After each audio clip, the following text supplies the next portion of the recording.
नमस्कार दर्शकों, मैं हूं नाविका कुमार और आप जुड़ रहे हैं मेरे साथ सवाल पब्लिक का शो पर। राम मंदिर, 3 तलाक, आर्टिकल 370 CAA के बाद अब वक्फ बिल पर मुसलमानों को डराने की राजनीति नहीं चलेगी। ये शब्द और तेवर वक्फ बिल 2025 पर लोकसभा की चर्चा में केंद्रीय गृह मंत्री अमित शाह के हैं। सरकार की ओर से वक्फ बिल पर संसद की चर्चा में सबसे बड़ी दखल देने वाले देश के गृह मंत्री अमित शाह ने 2 टूक कहा कि वक्फ बिल देश का कानून बनेगा तो सबको मानना भी पड़ेगा। ये बातें करने का कोई मतलब नहीं कि माइनॉरिटी नहीं मानेगी। अल्पसंख्यक मामले और संसदीय कार्य मंत्री किरण रिजिजू ने आज वक्फ संशोधन बिल लोकसभा में रखा है। वक्फ बिल 2025 किस तरह मुसलमानों के धार्मिक अधिकार की रक्षा करता है, लेकिन वक्फ बोर्ड से मनमानी की छूट को छीनता है। दलीलों के साथ ये बात सत्ता पक्ष ने सांसदों के थ्रू साबित करने की कोशिश भी की। इसके उलट विपक्ष लोकसभा के भीतर और बाहर यही बताने की कोशिश करता रहा कि अपनी नाकामियों को छिपाने के लिए सरकार के डिवाइड एंड रूल का एक और कदम वक्फ बिल के थ्रू आया है। उधर कुछ मौलानाओं की गुमराह फैक्ट्री वक्फ बिल के नाम पर वर्शिप एक्ट पर भी भड़काने के काम में जुट गई है। सवाल पब्लिक का है कि क्या वक्फ बिल 2025 मोदी से टक्कर में विरोधियों से मुस्लिम वाला कार्ड भी छीन रहा है? लेकिन बहस से पहले आज आपके लिए फैक्ट शीट सीधा संसद। प्रधानमंत्री नरेंद्र मोदी जी ने मेरे जैसे एक साधारण सदस्य को इतना पुण्य काम करने का मौका दिया है, इस बिल को यहाँ रखने का मौका दिया है। करोड़ों करोड़ों गरीब मुसलमान बहने दुआ देने वाला है। दुआ में अकेला क्यों लो, ये दुआ आप भी लेना चाहिए। एक सदस्य ने कह दिया माइनॉरिटी इस कानून को स्वीकार नहीं करेगी। क्या धमकाना चाहते हो भाई? संसद का कानून है, सबको स्वीकार करना पड़ेगा। स्वीकार नहीं करेंगे मतलब क्या है? एक कांग्रेस पार्टी और उसके साथियों ने मुसलमान भाइयों को डरा डरा कर अपनी वोट बैंक खड़ी करने का काम है। हम नहीं डरा रहे मुसलमानों को, आप डरा रहे हो भाई। आप कह रहे हो ये हो जाएगा। मैं कहता हूं इस देश के नागरिक को किसी भी धर्म का हो कोई आंच नहीं आएगी मान्यवर। तो फिर चैरिटी कमिश्नर हिंदू होगा तो वो क्रिश्चियनों के ट्रस्ट का कैसे देखरेख करेगा? चैरिटी कमिश्नर क्रिश्चियन होगा तो जैनियों के और हिंदुओं के ट्रस्ट का कैसे देखरेख करेगा? अब बताओ कि सारे ट्रस्ट के चैरिटी कमिश्नर अलग अलग देश तोड़ दोगे आप लोग, तोड़ दोगे। हमने साहब, मैं अभी भी आपके माध्यम से, इस सदन के माध्यम से देश भर के मुसलमान भाइयों बहनों को कहना चाहता हूं, आपके वक्फ में एक भी नॉन मुस्लिम नहीं आएगा। ये एक्ट में ऐसा कोई प्रावधान नहीं। मान्यवर, मुझे ये बताओ कि अभी अभी फैशन है संविधान लहराने की। ये संविधान के हिसाब से सरकार का या किसी भी निजी संस्था का कोई भी फैसला मान्यवर कायदे की कोर्ट से बाहर कैसे हो सकता है? कोई भी फैसला हो, ये देश की अदालत वो फैसले तक रुचि नहीं रखेगी। नागरिक ग्रीवेंसेस लेकर कहां जाएंगे? जिसकी भूमि हड़प कर ली गई वो कहां जाएगा? ऐसा नहीं चलेगा। आपकी वोट बैंक के लिए आपने किया था, हम खारिज कर रहे हैं, हम खारिज कर रहे हैं। वक्फ बिल पर न हटे न बटे, नरेंद्र मोदी की रणनीति पक्की रही। ये पाप आपका है और आपके उस पाप को आज मोदी जी ने आपके चंगुल से, उस गिरोह से निकाल के आम मुसलमानों की तरफ उसको फेंक दिया है उसके काम करने के लिए। तो ये आपको खराब लग रहा है? क्यों खराब लग रहा है भाई? लेकिन वक्फ बिल पर लोकसभा में विपक्ष की चर्चा में नोटबंदी, बीजेपी अध्यक्ष कौन, खराब हिंदू से लेकर ये आरोप तक आया कि एक कौम पर दाग लगाने की कोशिश हो रही है। भारतीय जनता पार्टी के अंदर मुकाबला चल रहा है कि खराब हिंदू कौन बड़ा है। ये नाकामी का पर्दा इस बार वक्फ बिल बना है। और सबसे बड़ी बात तो यह है कि जिसके लिए फैसला होना है उसकी बात को अहमियत न देना भी नाइंसाफी है। आप किस कौम पर दाग लगाना चाहते हो जिन्होंने 1924 में जिन्ना के दो नेशन की थियरी को पूरी तरीके से नकारा? आप उस कौम पर लगा रहे हो सर। यही है इनका डिवाइड एंड रूल। इस सरकार संसद से बाहर विपक्ष के आरोप यहां तक थे कि डिवाइड एंड रूल अपनाया जा रहा है। And I will request my parliament members also, they are fighting for walk up today because the Jumla party is only one point program to divide the country. Samajwadi party विपक्ष के इन तीखे सुरों के बीच जहां आम मुसलमानों का एक वर्ग खुशी मना रहा था, जबकि ताकतवर मुस्लिम संगठनों की रहनुमाई कर रहे कई मौलानाओं का सब्र मानो छलक रहा है। सबसे बड़ा मसला ये इस बिल के आ जाने के बाद प्लेस ऑफ वर्शिप एक्ट कहीं रह ही नहीं जाएगा। प्लेसेस ऑफ वर्शिप एक्ट 91 जो है उसी को कमजोर करने के लिए ये बिल लाया जा रहा है। प्लेसेस ऑफ वर्शिप एक्ट अगर खत्म हो जाएगा तो सब कुछ खत्म हो जाएगा। मेजोरिटेरियन अप्रोच है, अनकॉन्स्टिट्यूशनल है और जबरदस्ती है कि हम इसको पूरी ताकत से रिजेक्ट करते हैं और लड़ाई जारी रहेगी। हमने इसके पहले भी जब CNRC को लागू करना चाहा तो हमने उसके लिए शाहीन बाग दिल्ली में बना, तो दूसरा शाहीन बाग हमारा बॉम्बे में भी बना। आने वाले वक्तों के अंदर इंशाअल्लाह ताला हम इसकी पूरे तरीके से अपने जितने भी मुस्लिम NGO से जमाते हैं पूरे हिंदुस्तान के अंदर, तो उसके अंदर सारे लोगों के साथ हम अपना बातचीत करेंगे। बातचीत करने के बाद हम इसकी लड़ाई, अगर हमारे को संतुष्टि नहीं हुई तो हम इसको सड़कों पर भी लेकर आएंगे। शाहीन बाग बनेगा? हाँ बिल्कुल बनेगा।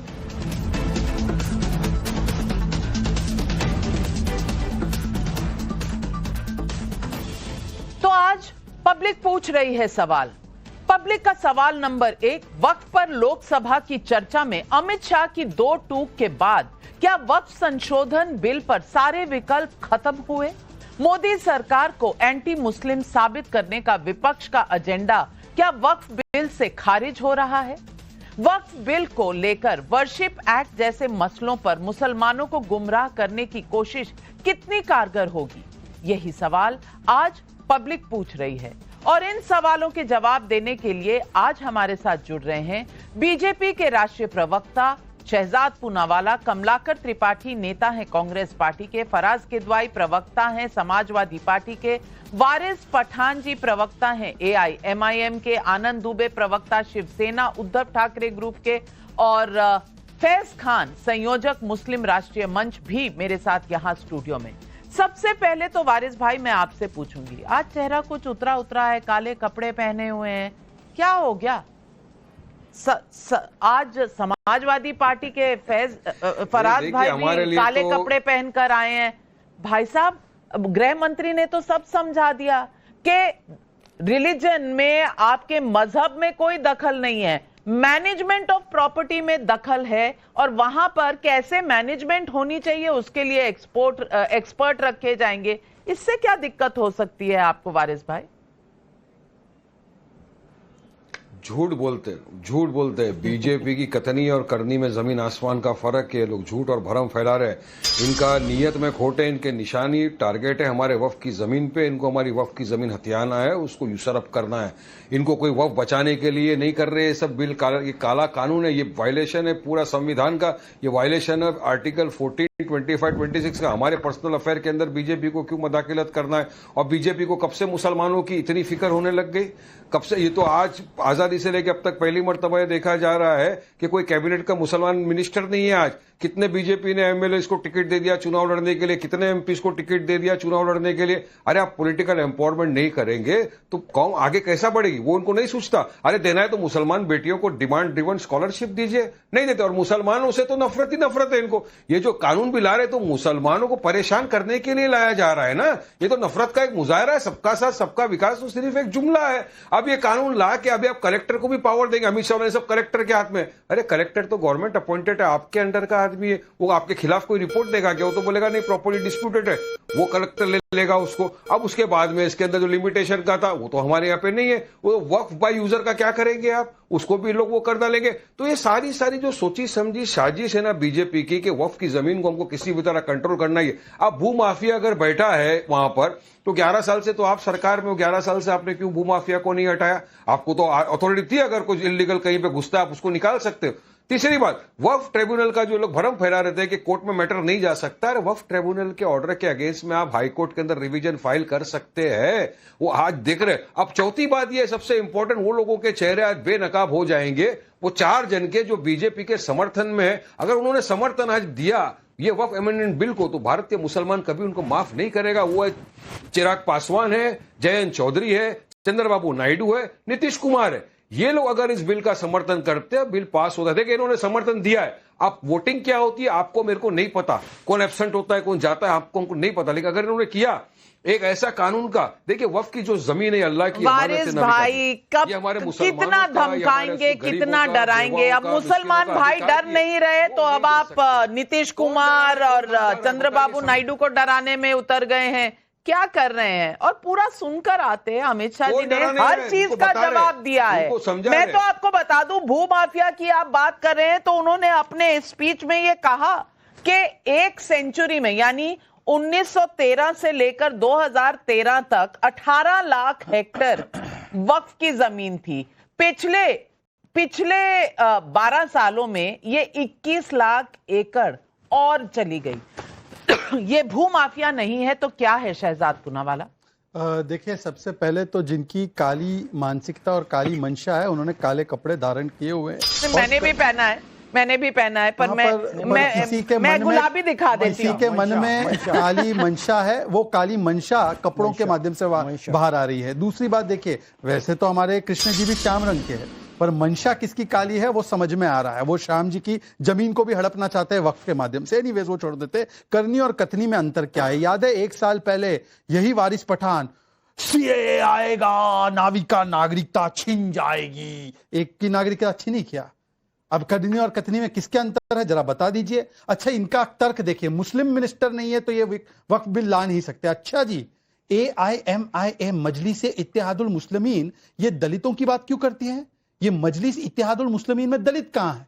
तो कल से आप दलित के बारे में बोलना छोड़ दीजिए, किसी और विषय के बारे में बोलना, केवल मुस्लिम पे फोकस कीजिए। मतलब कि हम जिन्ना के पाकिस्तान में रह रहे हैं क्या? और आगे बढ़ते हैं। देखिए, अब उन्होंने कहा कि कलेक्टर के हाथ में सब कुछ चला जाएगा। अरे मान्यवर, सर्वे ऑफिसर कौन नियुक्त कर रहा था? वक्फ के बोर्ड के चेयरमैन कौन नियुक्त करता है? स्टेट गवर्नमेंट ही तो करती है। वहां पर तो मान लेना है और दूसरी जगह नहीं मानना है। यह अजीबोगरीब स्थिति है। अब उसके बाद उन्होंने कहा कि वक्फ बाय यूजर। अब वारिस पठान एक क्वालिफाइड लॉयर है, बैरिस्टर है, इनके बॉस भी बैरिस्टर है। वक्फ बाय यूजर का कॉन्सेप्ट 95 से पहले वक्फ इन इंडिया में था ही नहीं। Only Muslims could do the Waqf. Waqf by user का कॉन्सेप्ट ही आर्टिफिशियली इंट्रोड्यूस किया गया है। और आखिरी बात उन्होंने कहा कि देखिए ट्राइब्यूनल के विषय में, कि ट्राइब्यूनल का कोर्ट में डिसीजन चैलेंज हो सकता था। सेक्शन 6 1995 एक्ट साफ लिखा है कि ट्राइब्यूनल का डिसीजन फाइनल था और रिट पिटीशन से आप जा सकते थे, पर जैसे सिविल मैटर को आप ले जा सकते वो नहीं था अधिकार। तो इसीलिए मैं कह रहा हूं आज 2S का मामला है। गौरव गोगोई ने बोला 3D का है, 3D नहीं है, 2S है। एक है सामाजिक न्याय गरीब पसमानदा मुसलमानों के लिए, और एक है संविधान की सुरक्षा की अतिक्रमण वाली मानसिकता को रोका जाए। और दोनों जो एस बोलते हैं अखिलेश यादव और उद्धव सेना के लोग, आज दोनों एस पर क्यों चुप हो गए? और उद्धव सेना से तो पूछिए क्या सियासी धर्मांतरण है। बाला साहब ठाकरे बोलते थे कि वक्फ को समाप्त कर दो, आज उनकी पार्टी आकर वक्फ के बचाव में बयान दे रही है। यह है सियासी धर्मांतरण। 370 पर धोखा, राम मंदिर पर धोखा, हिंदुत्व पर धोखा। धर्मांतरण हो गया है या हृदयांतरण हो गया है? क्या हो गया है? राहुलांतरण हो गया है, राहुलांतरण। नहीं, नाविका जी, आदरणीय हिंदू हृदय सम्राट बाला साहब ठाकरे जी अगर आज होते तो हैरान होते, आश्चर्यचकित होते कि बताओ ये बीजेपी हिंदुत्व की बात करते करते कब मुसलमानों की बात करने लगी पता ही नहीं चला। सौगाते मोदी कब आ गया पता ही नहीं चला। अरे इनको इतना प्रेम मुसलमानों के लिए है, ये तो आज पता चल रहा है। ये कह रहे हैं कि हम मुसलमानों की जिंदगी बदलना चाहते हैं। निकले थे हिंदुओं की जिंदगी बदलने, वो बदल नहीं पाए, अब मुसलमानों की जिंदगी बदलने आ गए। अब सोचिए सोचिए कि एक कानून आ रहा है जिसके लिए एक जेपीसी बनी है। जेपीसी में क्या होता है? चर्चा होती है, संवाद होता है, विचार विमर्श होते हैं। हमारी पार्टी ने भी कुछ सुझाव दिए, टीडीपी ने भी कुछ सुझाव दिए और जेडीयू ने भी सुझाव दिए, अन्य दलों ने भी सुझाव दिए। क्या सुझाव दिए यही आज तक नहीं बताया जा रहा है। अरे लाइए ना, बिल की वोटिंग के पहले ये तो बताइए कि भैया शिवसेना उद्धव बाला साहब ठाकरे जी ने ये सुझाव दिए। यहां कोई किसी का व्यक्तिगत शत्रु नहीं है, देश से बड़ा हमारे लिए कोई नहीं है। जिन मुसलमानों के आप रहनुमा बन रहे हैं, कम से कम उनको तो विश्वास में ले लेते। अगर ले लिया उनको, उनकी चिंता आप ना करें आनंद दुबे जी, उनकी चिंता आप कतई ना करें, क्योंकि जेडीयू ने कहा हमारे जो संशोधन है वो ले लिए गए, चंद्रबाबू नायडू ने कहा हमारी जो सुझाव है वो ले लिए गए। आपके सुझाव थे क्या? आप तो बताइए, पता है? अरे वो लोग तो गुलाम है, वो लोग तो गुलाम है। अगर सुझाव ले लो तो गुलाम है, सुझाव ना ले लो तो बॉस बनाने की आप कोशिश कर रहे हैं। कमाल कर रहे हैं आप आनंद दुबे जी। चित भी मेरी, पट भी मेरी तो नहीं हो सकती। लेकिन आप मुसलमानों के इतने शुभ चिंतक हैं, तो मैं फैज खान भाई से पूछना चाहती हूँ। फैज खान भाई, आपके सारे हक छिन जाएंगे, अब आपका धर्म जो है वो नापाक हो जाएगा, क्योंकि अब बाहर गैर मुसलमान आ जाएंगे बोर्ड में। अब ये जो भू माफिया है, ये इल्जाम लगाया गया है, सब कुछ बहुत गलत है, मुसलमानों के साथ बहुत गलत हो रहा है। आप क्या कहेंगे? बिस्मिल्लाहिर्रहमानिर्रहीम, रब्बिश रहली सदरी व यस्सिरली अमरी वहलुल उक़दतन मिन लिसानी यफ़क़हू क़ौली। भारत माता की जय, वंदे मातरम। दीदी, मैं आपको बताऊं कि इस्लाम में एक गम का त्यौहार होता है मुहर्रम। उस समय बहुत सारे भाई काले कपड़े भी पहनते हैं, लेकिन मैंने आज इमरान प्रतापगढ़ी को भी देखा और ये यहाँ दो लोगों को और देखा जिनकी नियत क्या है ये समझिए। हदीस कहता है कि अमल का दारोमदार नियत पर है, आपकी पाक नियत है। लेकिन इन लोगों की क्या नियत है मैं आपको बताता हूं। कुछ लोग तो बस अपना ही दुखड़ा सुनाते हैं, ईद हो या दिवाली, मुहर्रम मनाते हैं, पर दुनिया तो उसी की रागनी पे झूमती है जो जलती चिता पर बैठकर वीणा बजाते हैं। और आज जलती चिता पर बैठकर वीणा बजाई किरण रिजिजू जी ने, जिन्होंने कहा बौद्ध होने के कारण मुझे रोका जाता है कि तुम मुसलमानों के हक में क्यों फैसला लोगे, लेकिन उन्होंने स्पष्ट कर दिया कि मैं अपने मुस्लिम भाइयों का अधिकार उनको दिलवा कर रहूंगा, बहनों का अधिकार दिलवा कर रहूंगा। और आदरणीय अमित शाह जी, सैल्यूट है बॉस, सैल्यूट है, दिल से कह रहा हूं दीदी।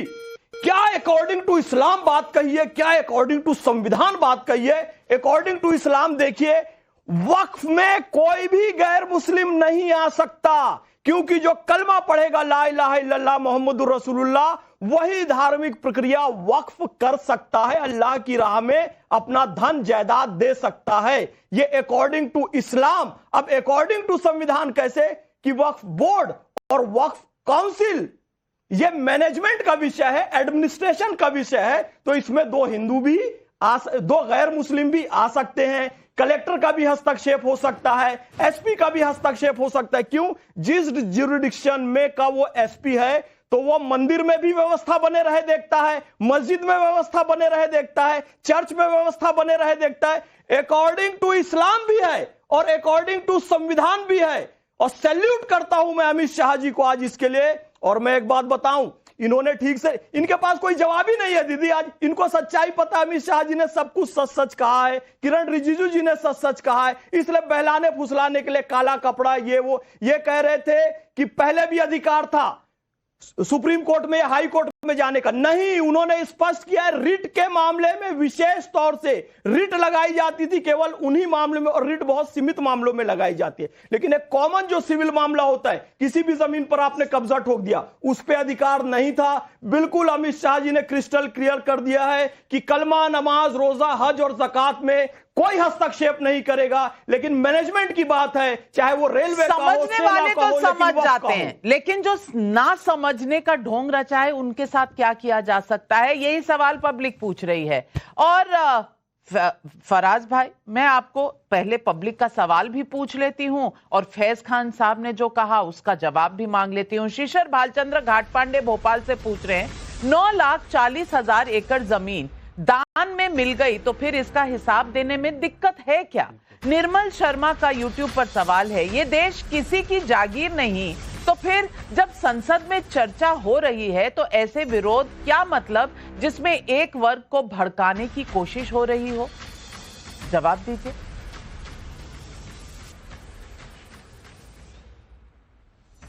नविका जी, सबसे पहले तो आज मुझे आपके चैनल पर ये जान करके बड़ा ताज्जुब हुआ और हंसी भी आ रही है कि कौन कैसे कपड़े पहनेगा, कौन कैसे हंसेगा, कौन कैसे रोएगा, कौन कैसे खाएगा, ये भारतीय जनता पार्टी के प्रवक्ता और भारतीय जनता पार्टी के कुछ समर्थित लोग हम ये बताएंगे। बहरहाल इस देश में लोकतंत्र है, संविधान ने हम काले कपड़े पहने, हरे पहने, लाल पहने, हमारी जैसी मर्जी आए करेंगे। शहजाद भाई, आपके का एक मैं फैक्ट चेक कर देता हूं।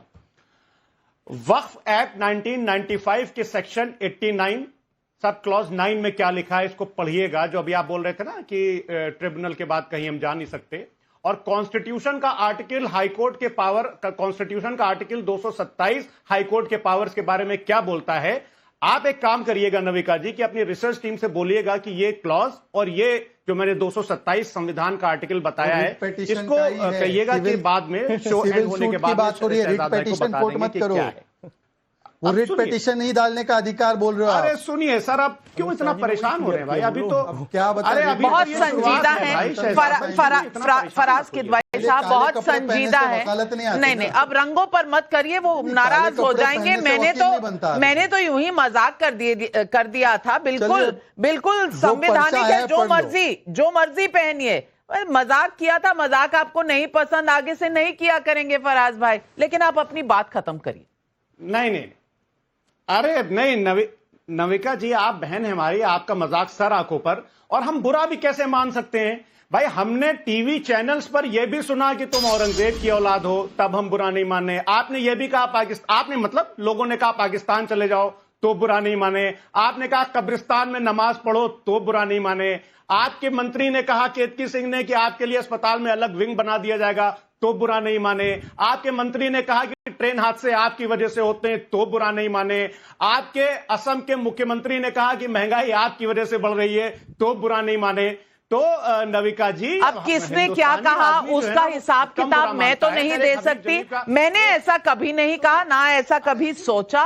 काले कपड़ों पर आपके मजाक कर दिया था, तो काले कपड़े मैंने भी आज पहने हैं, बस कोइंसिडेंटली मैंने भी पहने हैं।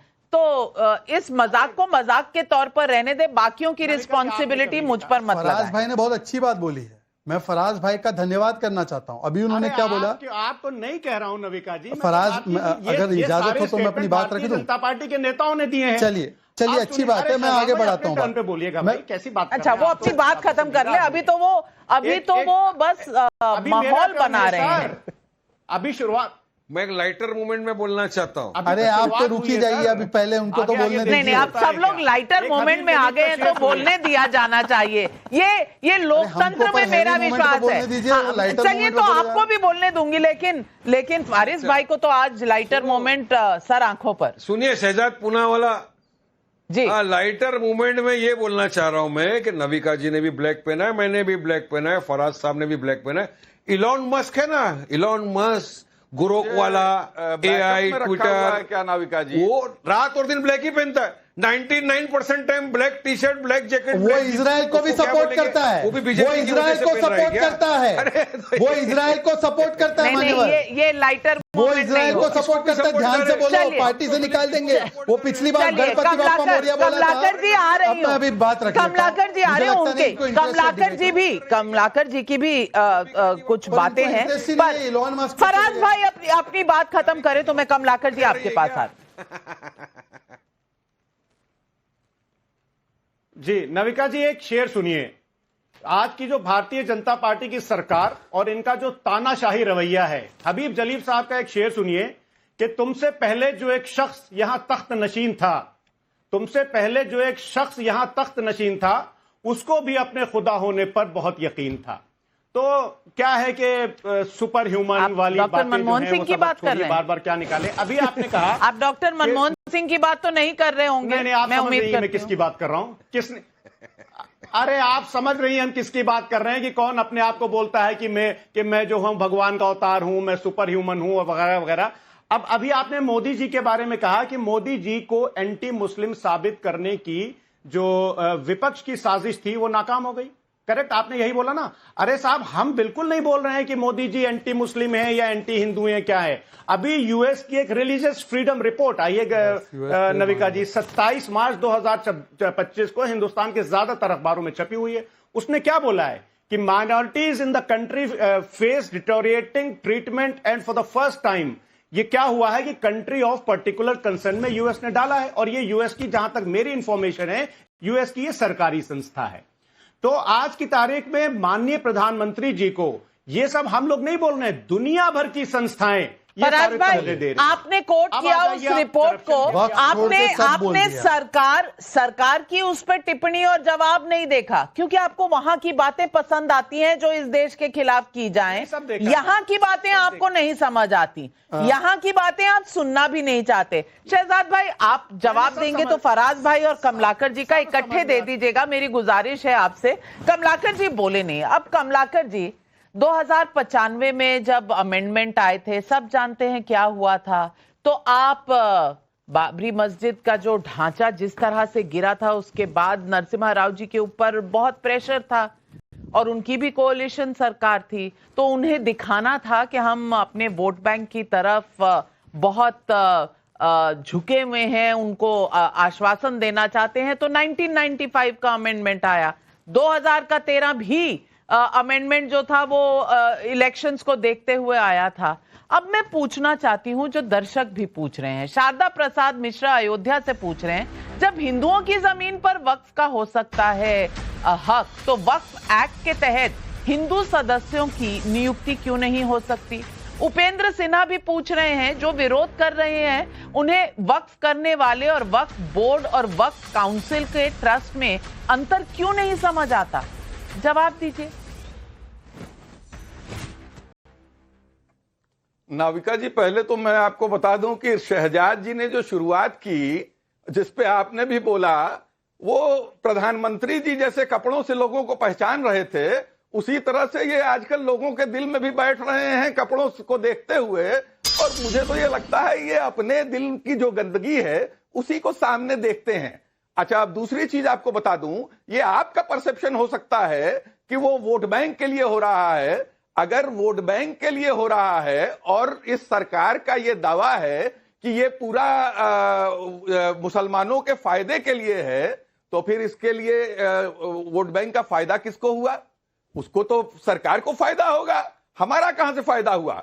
आप हर चीज में अपना वो घुसाना चाहते हो, अपना कंट्रोल रखना चाहते हो। उसी के तहत आपने इलेक्शन कमीशन की नियुक्ति में जो सुप्रीम कोर्ट ने दिया था कि एक supreme court CJI leader opposition और उसको सीजेआई को बदल करके उन्होंने अपना मंत्री कर दिया।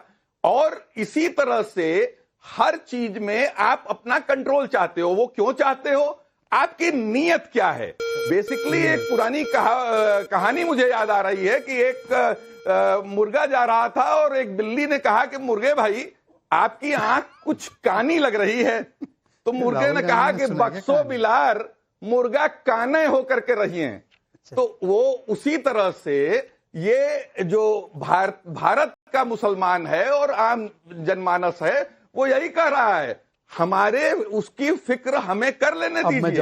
और कितना बड़ा पैराडॉक्स है, एक तरफ आप कहते हो कि तो फिर सबको अपना ख्याल खुद ही रख लेने दीजिए, सरकारों की जरूरत ही नहीं पड़ेगी, आप अपनी भी सरकारें हटा लीजिए। और कपड़ों की बात आपने कही, तो मैं कमलाकर जी इतना ही कहूंगी, कौन क्या कह रहा है इसमें अगर मैं जाने लगी तो मैं भीड़ में, आपके नेता कह रहे थे किसकी क्या जाति है, अब मैं कहां जाऊं आपके राजनेताओं की जो कही गई बातें हैं उस पर क्या जवाब दूं? लेकिन आपने सवाल कई उठाए। 25-30 सेकंड का केवल अवसर दीजिए, मैंने किसी के बीच में नहीं बोला है। अभी देखिए कमलाकर जी, भाई कमलाकर जी, देखिए ये तो नियम अनुसार नहीं है।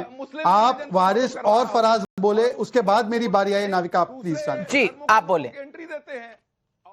देखिए, रंगों की बात वो कर रहे हैं जो भगवे में आतंक ढूंढ रहे हैं, जो भगवा आतंक कहते हैं और भगवे को आतंकवाद के साथ जोड़ते हैं। अगर मैंने कहा कि काला मन है आपका तो उनको बड़ा बुरा लगा, चलिए छोड़ देते हैं इस बात को। अब दूसरी बात यूएस की रिपोर्ट और इलॉन मस्क वो कोट कर रहे हैं जो समाजवाद में विश्वास रखते हैं। बताइए, ये भी अजब गजब बात है। और जो हमेशा कहते हैं कि हम पैलेस्टाइन के साथ है, वो इजराइल के दोस्त को कोट कर रहे हैं। अच्छी बात है, ये भी अच्छी बात है, ये भी देखने मिला। पर मैं 2-3 सवाल पूछना चाहता हूं। अभी एक फराज किदवाई जी ने अच्छी बात की, उन्होंने कहा कि आपके फलाना मंत्री ने कहा कि अलग वार्ड होना चाहिए हॉस्पिटल में मरीजों के लिए, अगर वो इस धर्म के या उस धर्म के हो। तो फिर बताइए कि वक्फ बोर्ड में नॉन मुस्लिम क्यों ना?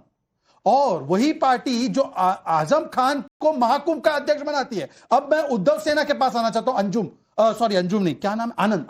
आनंद जी, मैं आपसे पूछना चाहता हूं कि समाजवादी पार्टी आजम खान को महाकुंभ का इंचार्ज बनाए तब आप ताली पीटिएगा, और आज जब 2 नॉन मुस्लिम लोगों को, मतलब एमपी एमएलए ऐसे लोगों को सीडब्ल्यूसी में रखा जाए तो वो बोलते हैं कि नॉन मुस्लिम को कैसे आने दिया स्टैट्यूटरी बॉडी में। और आनंद जी कुछ बोलने को तैयार नहीं।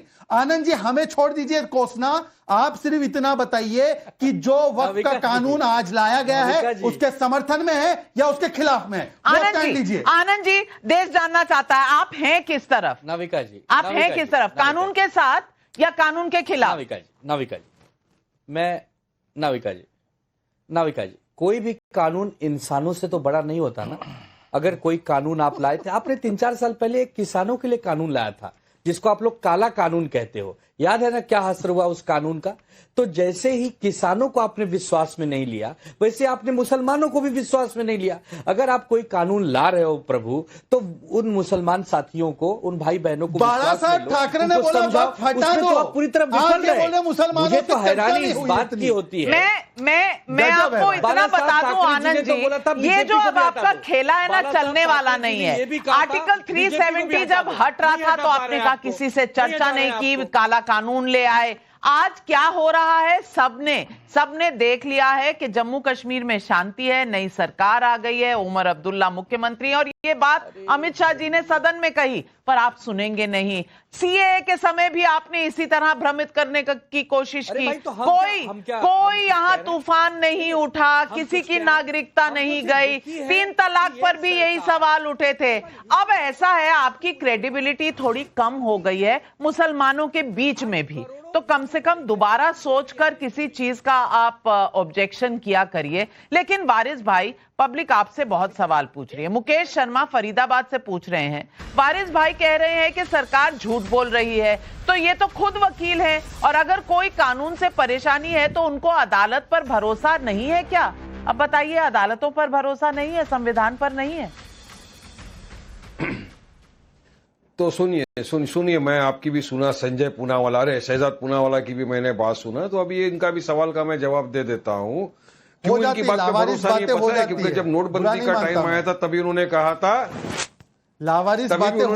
अच्छा सुनो, तभी नोटबंदी के वक्त भी इन्होंने कहा था कि आतंकवाद खत्म हो जाएगा, काला धन बनना बंद हो जाएगा, नोटें छपना बंद हो जाएगी, डुप्लीकेशन बंद हो जाएगा। क्या हुआ? कुछ हुआ क्या? आतंकवाद खत्म हो गया, डुप्लीकेट नोटें छपना बंद हो गई। इसीलिए इनकी बात पे यकीन नहीं कर सकते। बीजेपी की कथनी और करनी में जमीन आसमान का फर्क है। ये देखना आहिस्ता आहिस्ता किस तरह से लिटिगेशन का दिखा के जैसा हमारी वक्फ की जमीन को हथियाना शुरू कर देंगे। कलेक्टर आएगा, बोलेगा नहीं भाई ये तो डिस्प्यूटेड है जगह, ये चले जाएगी गवर्नमेंट में। मगर ये जगहों के ऊपर हमारे यतीमों का अधिकार है, सरकार को सोचना पड़ेगा। हमने कहा हम संवैधानिक तरीके से प्रोटेस्ट करेंगे नविका जी, पूरे देश भर में संवैधानिक रूप से प्रोटेस्ट करेंगे, कोर्ट कानून का दरवाजा खटखटाएंगे। जब तक मोदी सरकार ये बिल को वापस नहीं लेती है, हमारा एहतजाज जारी रहेगा। अरे मुस्लिम पर्सनल लॉ बोर्ड ने खाली एक वेबसाइट निकाला था, करोड़ों लोग ने उसके ऊपर ऑब्जेक्शन उठाया कि भाई नहीं, हमको वक्फ कानून नहीं चाहिए। जब पूरा मुसलमान को नहीं चाहिए, पूरे विपक्ष को नहीं चाहिए, पूरे मुसलमान को क्या जिद है? पूरे मुसलमान को दो मुसलमान तो मेरे आजू बाजू बैठे हैं यहाँ स्टूडियो में। शहजाद पूनावाला पसमानदा मुसलमान है, फैज खान भाई मेरे यहाँ बैठे हैं, इनको तो नहीं चाहिए। आपकी हुकूमत नहीं चाहिए। और आप लिटिगेशन की बात कर रहे हैं, डिस्प्यूट्स की बात कर रहे हैं। मैं आपको बता दूं, 15,000 ऐसे केस पड़े हुए हैं कोर्ट्स में, 15,000 ऐसे केस पड़े हुए हैं कोर्ट्स में। और आप जानते हैं पिछले 10 सालों में कितने डिस्प्यूट सॉल्व किए हैं? 600 भी नहीं। आपके वक्फ बोर्ड ने पुराने स्टाइल के जो लॉ है उसके अंडर में 600 केस भी नहीं रिजॉल्व हुए। अब आप कह रहे हैं वही कानून अच्छा है जहां मुसलमानों को ही न्याय नहीं मिल रहा। फैज खान भाई ये क्या कह रहे हैं? देखिए दीदी, मैं एक बात कहना चाहूंगा, मुझे आश्चर्य हो रहा है कि यहाँ पर एडवोकेट लोग बैठे हुए और कैसी बात कर रहे हैं मुसलमानों को न्याय मिले इसलिए उन्होंने कहा है कि कलेक्टर को लाया जाएगा, क्योंकि वक्फ की जमीनों का मामला है। What is the meaning of collector who collect something? वो क्या कलेक्ट करता है? क्योंकि उसे कलेक्टर कहा जाता है। He is revenue collector. Revenue collect करता है। रेवेन्यू का सबसे बड़ा साधन भूमि होती है, तो भूमि के मैनेजमेंट के लिए सही काम के लिए उसे लगाया गया है। आपको एडवोकेट हो, क्या कानून की पढ़ाई की हो, तो मुझे तो ये समझ नहीं आता। मैं वही दीदी से पूछ रहा था, दीदी ये भी एडवोकेट है क्या? दूसरी बात मैं आपको बताऊं, मेंटेन कर लेंगे। कपड़ों की जहां तक बात है ना सर, तो कपड़ों की बात आपने शुरू की थी दीदी। मुसलमानों के अधिकारों की आप बात करें ना, मुझे उस दिन तकलीफ हुई जिस दिन ये आदेश ये लोग जारी कर रहे थे जबरदस्ती कि मुसलमान ईद में पुराना कपड़ा पहनो, नया कपड़ा नहीं पहनो, ईद के दिन काली पट्टी बांधकर नमाज पढ़ो। शर्म नहीं आती है? ईद की नमाज का अपने राजनीतिक हित में आप लोग इस्तेमाल करते हैं। फिर कहता हूं, अल्लाह रब्बुल इज्जत खालिक कायनात ने ईद के लिए नया कपड़ा हजरत जिब्राइल अमीन के जरिए हजरत इमाम हसन और हजरत इमाम हुसैन के लिए भेजा था। जब अल्लाह आदेश दे रहा है नया कपड़ा पहनो ईद के दिन, तो आप कौन होते हैं? तौकीर रजा कौन होता है? असदुद्दीन ओवैसी, अकबरुद्दीन ओवैसी कौन होते हैं हमें पुराना कपड़ा पहनने के लिए? आपने इस्लाम में हस्तक्षेप किया, आपने ईद का राजनीतिकरण किया, आपने मुसलमानों को टूल किट समझा, आपने मुसलमानों को बंधुआ मजदूर समझा। लेकिन मुसलमान अब इस चीज से बाहर आ गया है। और नाविका दीदी, स्पष्ट ये लोग सुन ले, शेरो शायरी की बात कर रहे हैं ना, मैं कहना चाहूंगा, आज सड़कों पर लिखे सैकड़ों नारे न देख, घर अंधेरा देख, तू आकाश के तारे न देख, और दिल को बहला ले इजाजत है मगर इतना ना उड़, रोज सपने देख लेकिन 2029 के इतने प्यारे न देख। अब तुम्हारी सत्ता नहीं आने वाली। 2047 में भारत विकसित भारत बनेगा। यदि स्पष्ट कर दिया गया है वक्फ की लैंड रेलवे के बराबर है और इनकम 126 करोड़ रुपए, इसलिए अमित शाह जी ने कहा पकड़ पकड़ के अपराधियों को निकाला। शब्द देखिए उनके, पकड़ पकड़ के निकाला जाएगा। जिन लोगों ने मुसलमानों के साथ अन्याय किया उनको बाहर पकड़ पकड़ के निकाला जाएगा, जेलों में डाला जाएगा, कार्रवाई होगी। अब मुसलमान आपके झांसे में आने वाला नहीं है। एक बात है, अब मुसलमान बेदार हो चुका है, बेदार हो चुका है।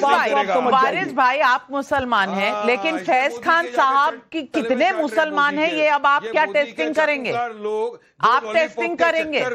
पूरी कौम का सौदा करने बैठा ये लोग को मैं जानता हूं। और आप नहीं, मैं आपको दिखा दूं, मैं आपको दिखा दूं, वहां मुस्लिम महिलाएं खड़ी हैं, वो कह रही है कि वक्फ बिल संशोधन अच्छी बात है। वहां लोग एक दूसरे को मिठाई खिला रहे हैं। भोपाल से ऐसे दृश्य देखने को मिले हैं, उत्तर प्रदेश से ऐसे दृश्य मिले हैं, पंजाब से मिले हैं। अब पूरी ठेकेदारी आपकी तो नहीं हो सकती ना वारिस भाई। वारिस भाई, अब आपको एक शेर याद आ रहा है वारिस भाई? एक शेर प्लीज, क्योंकि इन्होंने जिस तरह की भाषा का मेरे लिए इस्तेमाल किया है, मैं ये जरूर कहूंगा कि तुम्हारे पांव के नीचे कोई जमीन नहीं, और कमाल ये है कि फिर भी तुम्हें यकीन नहीं, और जरा सा तौर तरीकों में हेरफेर करो।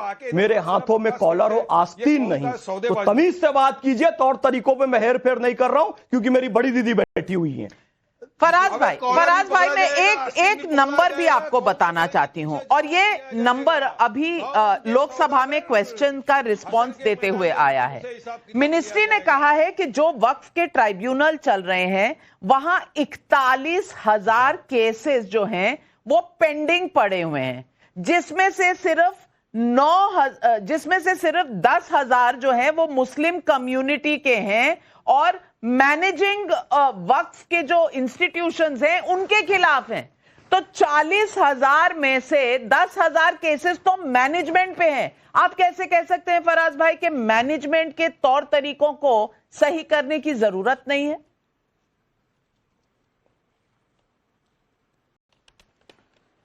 नाविका जी, इसका मैं आपको बहुत अभी सटीक जवाब दे रहा हूं। देखिए, अभी लखनऊ में जो गोमती नगर एरिया है वो नरीमन पॉइंट ऑफ लखनऊ कहा जाता है।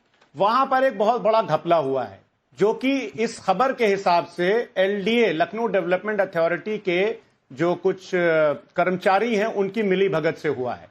तो देखिए, करप्शन जो है, करप्शन सिस्टम के हर ऑर्गेनाइजेशन में, हर डिपार्टमेंट में पूरी तरह से फैला हुआ है। तो ये सीधी सीधी नाकामयाबी जो है ये भारतीय जनता पार्टी की सरकार की है। वक्फ बोर्ड में भी करप्शन हो तो वो भी भारतीय जनता पार्टी की है। और उत्तर प्रदेश में 8 साल नहीं, मैं समझी नहीं। वक्फ बोर्ड तो आप चला रहे थे ना आज तक। और किसकी है वक्फ बोर्ड का? नहीं, और किसकी है? और किसकी है बताइए ना। वक्फ बोर्ड का मंत्री कौन है उत्तर प्रदेश में? ओम प्रकाश राजभर किस पार्टी से आते हैं? किसको समर्थन कर रहे हैं? कैसी बात कर रही हैं आप नविका जी? दूसरी बात, शहजाद पूनावाला ने अभी आनंद जी को जानबूझ करके 3 बार अंजुम बोला। अरे आनंद जी को आपत्ति हो, अच्छा, ना हो, मुझे आपत्ति है। मैं लेकिन इसका पहले कोई जवाब। प्रॉब्लम की बात इसलिए नहीं है कि भारतीय जनता पार्टी की ये सुनिए, भारतीय जनता पार्टी की ये नियति है कि जो पार्टी किसानों को आतंकवादी कहे, जो पार्टी किसानों को उग्रवादी कहे, जो पार्टी किसानों को खालिस्तानी कहे, जो पार्टी किसानों को गुंडा कहे, वो पार्टी वैसे आपने सुना नहीं होगा, आपने सुना नहीं होगा, इन्हें भी संजय बुलाया गया। पर खैर ये भी नोकझोंक है, ये भी नोकझोंक है।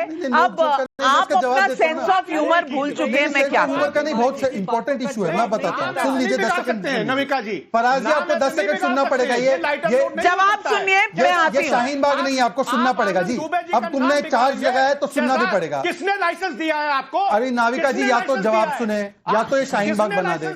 सुन लीजिए, अब मैं अपनी बात रखता हूँ। हिंदू भाई, अरे भाई सुन लीजिए ना भाई, ठीक है, कट गया ओवर एक्टिंग के आपके एक्स्ट्रा टाइम पे आ गए। चलिए, मैं कह रहा हूं कि इनको बुरा लगा कि मैंने किसी को बाय वेरी जेन्युइन मिस्टेक किसी को अंजुम 2 बार बोल दिया। अब मैं बोलता हूं कि एक बार आनंद जी को स्क्रीन पर लाइए। आनंद जी महाकुंभ का इंचार्ज आजम खान बने, वो ठीक था क्या? मुस्लिम के बदले कोई नॉन मुस्लिम वक्फ बॉडी जो स्टैट्यूटरी बॉडी हो उसमें तो ये हाथ खड़े कर दिए हैं। अब मैं पूछना चाहता हूं आनंद जी, आप अंजुम तो नहीं, आनंद ही है, महाकुंभ का इंचार्ज आजम खान को बनाया, सही गलत? नाविका जी, अरे नहीं, इसका जवाब दो पहले। नाविका जी, मैं जवाब दे रहे, बुरा नहीं मानता। देखो शहजाद भाई बहुत बुद्धिमान है, थोड़ी है, देश की जनता समझ गई होगी मैं बुद्धिमान किस परिप्रेक्ष्य में कह रहा हूं। अच्छा, दूसरा, तो मैंने भी कहा था कि जनता समझ गई होगी बुद्धिमान को। आप क्यों गाली समझ रहे हो? मैं वो शब्द नहीं कहना चाहता। अच्छा, दूसरा, आजम खान अगर मंत्री हैं जिनके ऊपर ये कारभार है कि वो कुंभ की व्यवस्था को देखें, तो उसमें भी आप हिंदू मुसलमान ले आए। एमपी है फिर आजम खान एक मंत्री है अपनी सरकार के, जिनके ऊपर एक जिम्मेदारी है कि आप उस व्यवस्था को देखें। क्योंकि जीजू जी ने बौद्ध धर्म के होकर अगर ये इंट्रोड्यूस किया तो इतने सवाल खड़े हो गए, लेकिन आजम खान मंत्री हैं तो धर्म कैसे बीच में आ गया? वाह आनंद दुबे जी, वाह, आपकी हिपोक्रेसी, आपका जो ये दोहरा मापदंड है, इसके तो मैं आज कायल हो गई हूं। कल तक भगवा पसंद था, आज भगवा पहना है, लेकिन सोच कहां चली गई है? वह आज भगवा आतंकवाद के साथ दिखता है। आज आप उन्हीं पार्टियों के साथ है ना जिन्हें भगवा में आतंकवाद दिखता है। और यही सवाल पब्लिक पूछ रही है। प्रकाश देसाई अहमदाबाद से पूछ रहे हैं, अगर मेरे घर मेरा कोई मुस्लिम दोस्त आए और नमाज के वक्त प्रेम से मेरे ही घर में नमाज पढ़ ले, तो क्या वक्फ बाय यूजर के अनुसार मेरा घर मस्जिद बताकर वक्फ बोर्ड उसे ले लेगा? क्या पुराने एक्ट में यही नहीं था? नरेश चौहान का नीमराना राजस्थान से सवाल है, केरल में क्रिश्चियन कम्युनिटी के केबीसी ऑर्गेनाइजेशन पर काले कपड़े वालों का क्या कहना है? सौरभ शाह का वडोदरा से सवाल है, हिंदू मानते हैं कि कण कण में राम है, तो क्या हिंदू पूरे ब्रह्मांड पर अपना दावा कर सकता है? कमलेश्वर त्रिपाठी जी जवाब दे दीजिए। कमलाकर त्रिपाठी जी। तो कण कण पे रोक, चलिए, नाम डिस्टॉर्ट करने का लगता है गलती हो गई, जेन्युइन गलती हो गई, और मुझे पता था कि आप मेरे पे नुक्स निकालेंगे। थोड़ी बुला दिया, कमलेश तो बुलाया। ये सॉरी बोल दिया मैंने। मैं क्या नुक्स निकालूंगा? आप तो मुझे बोलने का मौका ही नहीं देती। चलिए बोलिए। हास्यास्पद ये इतना बड़ा है, इस देश में वक्फ बोर्ड को इंट्रोड्यूस करते हैं बिल, उसमें जो मुसलमान है 5 साल से वो सर्टिफिकेट दे कि वो मुसलमान है, तभी वो वक्फ कर सकता है, लेकिन वक्फ बोर्ड में जो है वो नॉन मुस्लिम को इंट्रोड्यूस किया जाएगा। और मुझे अमित शाह जी का वो भी याद है, जब केरल में उन्होंने कहा साबरीमाला विवाद पर कि सुप्रीम कोर्ट के डिसीजन को लेकर के जो है की आड़ में ये करने की कोशिश न की जाए, बहुत सारे सुप्रीम कोर्ट के कमलाकर जी decisions बहुत pending सही पड़े कह रहे हैं, लेकिन अभी तो वारिस भाई, फैज खान भाई कितने मुसलमान हैं इसका टेस्ट कर रहे थे, तब आपको कोई दिक्कत नहीं हुई। कोई और पूछ ले ये सवाल तो बहुत दिक्कत है, चाहे वो वक्फ बोर्ड का बैठा मुसलमान ही हो तो भी आपको दिक्कत है। ये दोहरा मापदंड नहीं चलेगा। और सवाल हमने आज सोशल मीडिया पर, एक्स और यूट्यूब पर हमने दर्शकों से पूछा, क्या संसद में वक्फ बिल पर चर्चा के बीच मुसलमानों को गुमराह किया जा रहा है? सैंपल साइज 30,000 लोगों का। हां कह रहे हैं 75% लोग, नहीं कह रहे हैं 23% लोग, कह नहीं सकते 2% लोग, यानी कि 75% लोग मान रहे हैं कि मुसलमानों को गुमराह किया जा रहा है। कौन है ये लोग जो गुमराह कर रहे हैं? क्यों पब्लिक इनकी बात नहीं मान रही? इसका फैसला पब्लिक ही करेगी। आज बस इतना ही। तमाम दर्शकों और पैनलिस्ट का धन्यवाद करती हूं, लेकिन